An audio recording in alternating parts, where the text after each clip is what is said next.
Hi, my name is John from Japanese Knife Imports, and today I wanted to show you guys a little bit about natural stone finishes and what they look like and the difference between a synthetic stone finish and a natural stone finish. So here you can see my Kamagato Usuba Bocho, and this stone over here is the Geishin 4000 grit stone. This finish is directly off of this stone. You can see it's kind of whitish and very even. There's not a lot of contrast between the Hagane and Jigane. Hagane, of course, being the hardened edge steel, and Jigane being the softer cladding. So this is mostly what synthetic stone finishes will look like. And there's a huge difference between this and what one can do with a natural stone. So over here, we have a fun stone, a Suita, Shobu Suita. And this is actually one of the newest naturals that I picked up in my personal collection of stones. It's a very, very cool stone, and it leaves a very nice edge, but more importantly what it does is it leaves a very, very nice finish. So I'm going to show you a little bit about this. With natural stones, part of what you want to do is you want to start working off with harder pressure to work up a lot more mud. And then you slowly want to reduce your pressure and refine that mud, and use that mud and sharpening that mud so that you can get a more even finish that's refined with a more refined grit than what you're getting just by using the stone hard. What happens with these natural abrasives is that as you sharpen, as you use them, they break down into finer and finer pieces. And it's different from the way synthetic particles break down, or don't for that matter. So, starting off with harder pressure, and you can see the stone is immediately starting to cut the steel. We're trying to work up mud. Now, one of the things here is that you want to control your water use. You don't want to rinse off the stone. What you want to do is add just enough water when you're adding water to make sure that you can keep your slurry kind of lubricated. So add a couple of drops at a time as you go, and just start to work up that mud.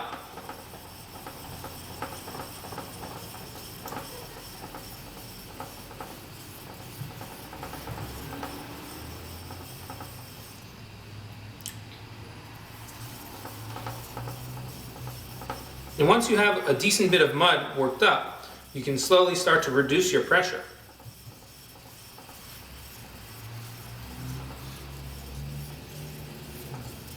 And just kind of work on refining that mud and using that mud to do your sharpening.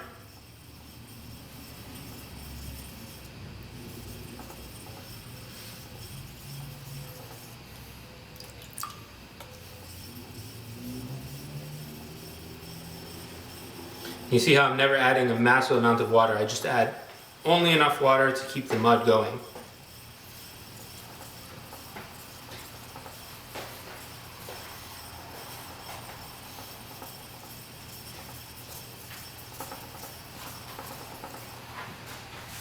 Let's take a look and see how we're doing here with our finish.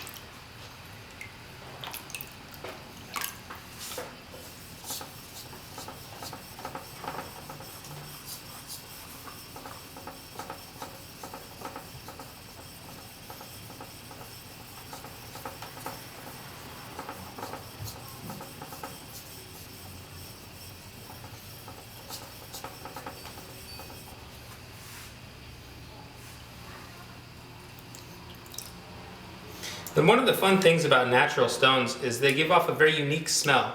They smell very earthy. In fact, I often joke about this when talking to some of the knife makers that we deal with in Japan. It's just a very unique smell. And even between stones, you'll notice a slightly different smell. But it's just this kind of earthy smell of dirt. And it's really kind of awesome, actually.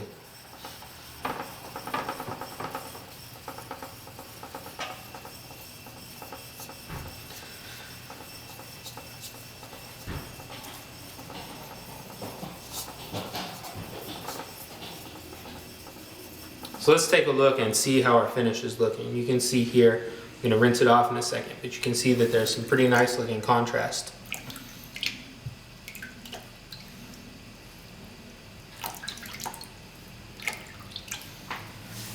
And so here you have the difference in contrast. And you can see here that the Jigane has become darker and looks distinct from the Hagane, which is now a lot more white. I'm going to give this a quick dry.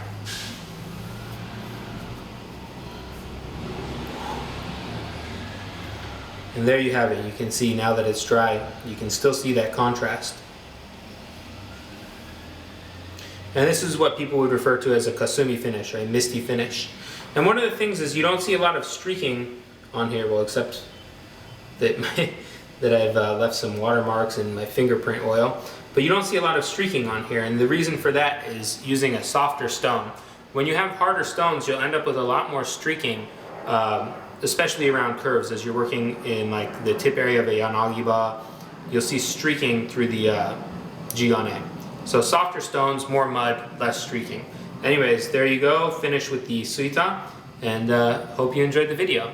Thanks so much.